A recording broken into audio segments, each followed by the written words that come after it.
Un chantier hors norme. Depuis le 7 mai, pelleteuses, bulldozers et tracteurs aplanissent la parcelle vallonnée de 34 hectares. À partir de la mi-août, pourra débuter la deuxième phase, le montage des serres. Un ensemble de bâtiments de 170 000 m², soit 24 terrains de football recouverts de tomates. Dans un an, l'intérieur du site de Bresset ressemblera à celui-ci réalisé en région toulousaine.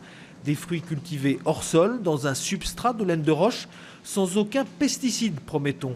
Des armées de bourdons seront même chargées de la pollinisation. Un milieu totalement sous contrôle. On sera dans un univers qui sera propre, qui sera assez grand, c'est sûr, avec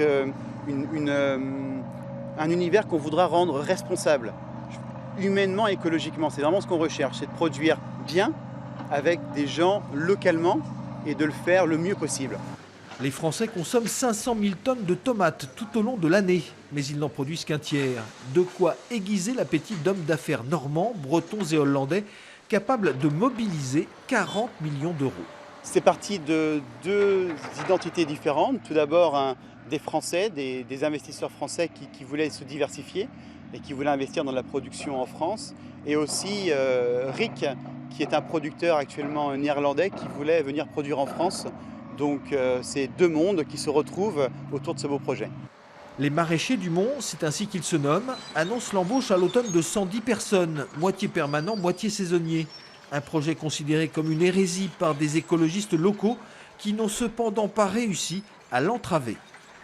Et les industriels de la tomate normande ne comptent pas s'arrêter en si bon chemin. La même société franco-néerlandaise met la dernière main au lancement d'un deuxième chantier dans le Sud-Manche, à Isigny-le-Buat, un projet identique à celui de Bresset. Un appétit sans fin, puisqu'un autre dossier est à l'étude, cette fois à Colombelles, tout à côté de Caen, des serres sur une surface de 20 hectares.